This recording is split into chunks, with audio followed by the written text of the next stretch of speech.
Christian, thanks for joining me. You're here at Soccerex with Footair. Tell me a little bit about the brand. Talking about our brand is about the fan zone engagement, fan zone activation, where we have a product to make people enjoying the game, enjoying the event before the event and after the event. So we create tools where we can play, we can have fun before the big event, as a game, as a match. And how can people learn more about Footair if they're unfamiliar?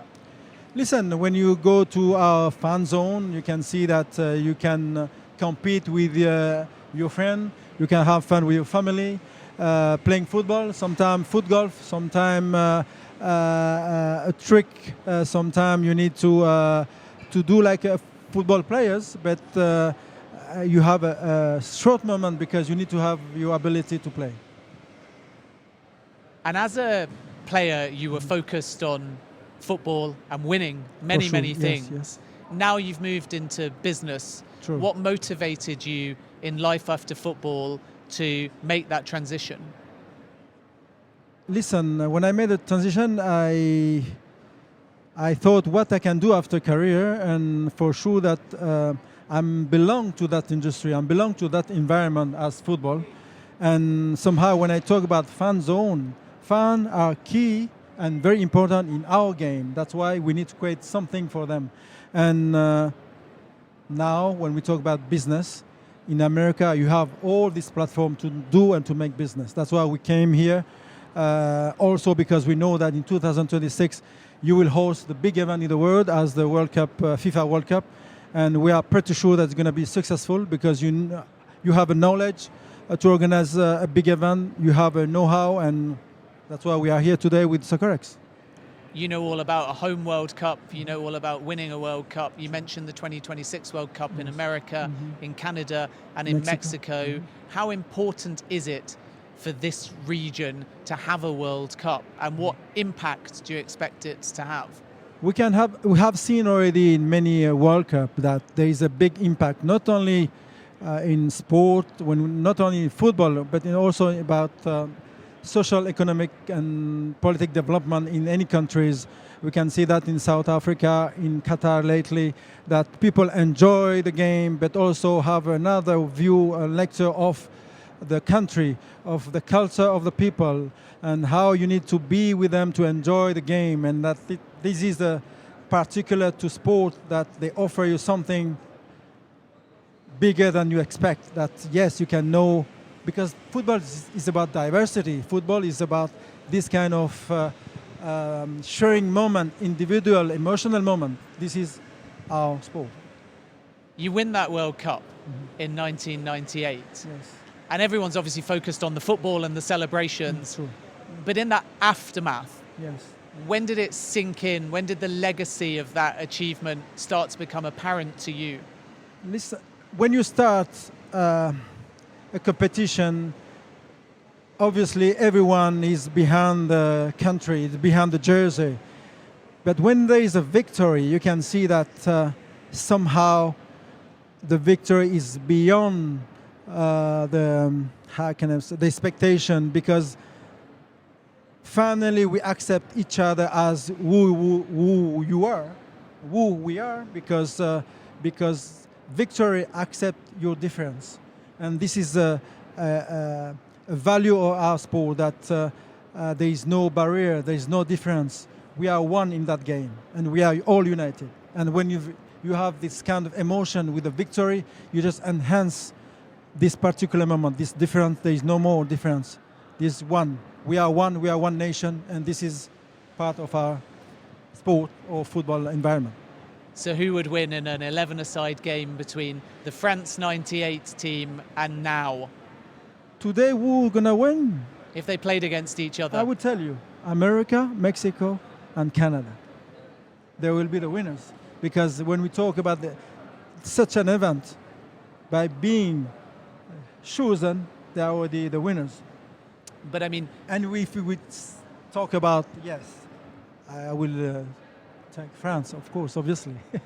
But I mean, if a game was played between the 11 that won the World Cup in 1998 and the French national team now, who would win that game? Of course, us. We inspire them, always. Like Maradona has inspired Messi. So there is no question. It's a big year 2024 for the French national team True. because there's a Euros and there's an Olympics. What are your expectations?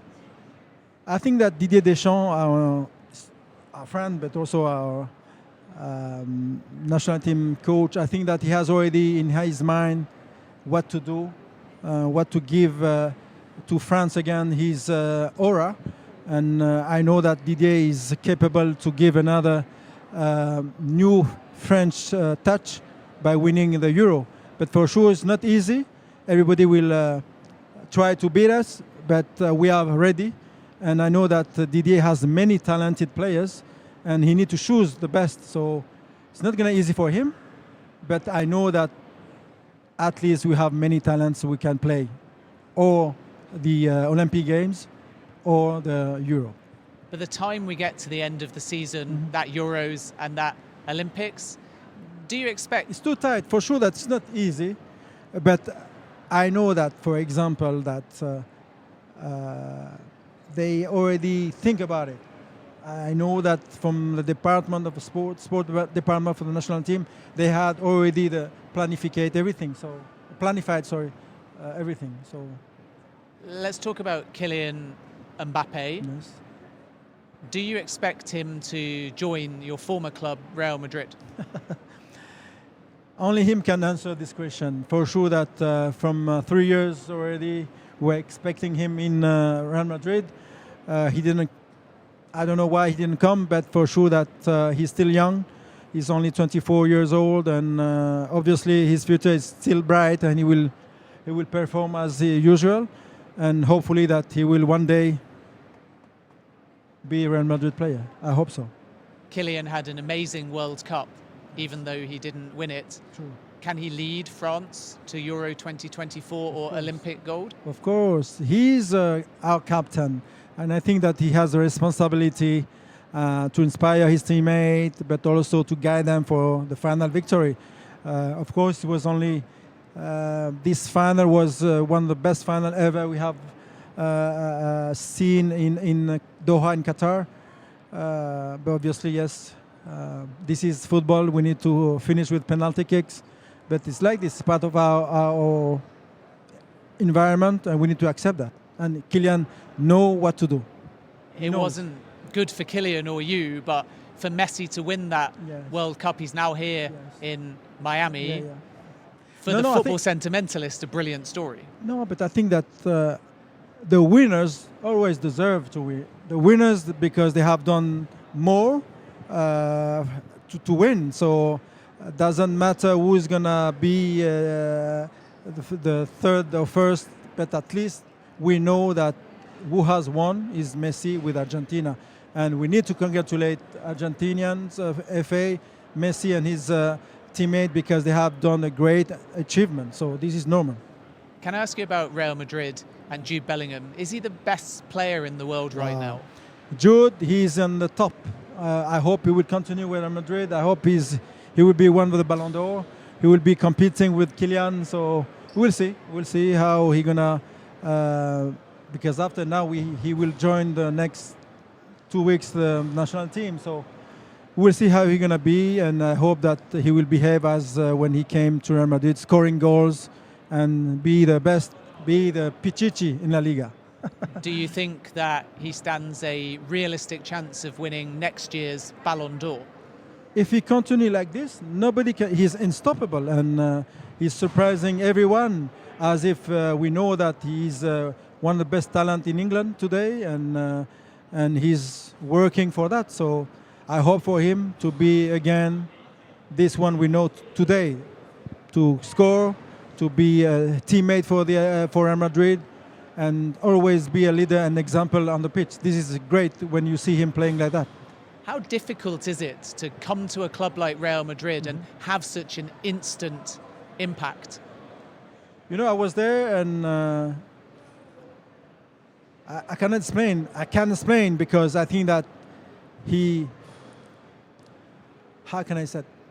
I think he took in his shoulder this responsibility and the pressure of a big club as Real Madrid, but also because he has learned that in Dortmund. So this is normal to see him successful in Real Madrid because the boy is very clever and of course talented, but somehow he can take it, he can ensure and handle anything, the pressure, the game, and of course he's brilliant. And do you hope Carlo Ancelotti stays longer at Real Madrid? Till now, he's the one in charge, so I hope he will stay more, yes, of course, because we need to win more titles, yes. And what are Real Madrid's chances of winning the Champions League given Manchester City are so strong? I think this year we are stronger because we have renewed all of them, and also there is a great combination between elders and the young ones. So I think we are in the way to be again a European champion. And just finally, how have you enjoyed your work with Olympiacos? Listen, Olympiacos is a dream come true for myself, and I'm very grateful for the chairman, Mr. Marinakis, by hiring me and be there to try to boost the club in European competition, giving them some advices where we need to fulfill for European standards, for example, and be competitive. So this is very, very, how said, to my mind, this is key to be in Europe, yes.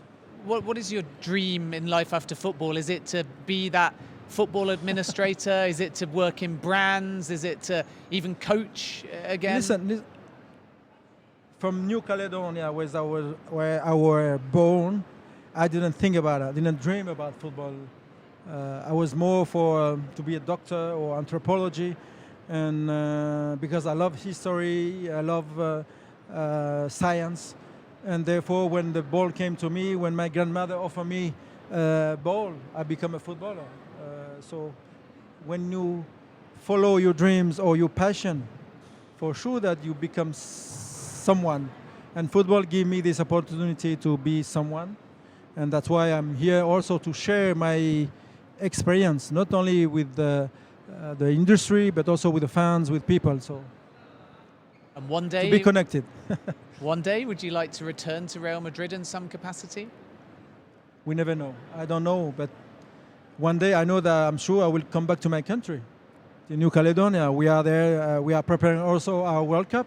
We have the U17 in Indonesia. So I hope that the first team can also be well prepared to be here in 2026. So this is another goal for me to guide my team from New Caledonia to be here. Great stuff. Congratulations on all you do. Keep up the good work, and thank you for your time, Christian. Thanks. It's a privilege to be here. Thank you, Soccerex. Thanks a lot.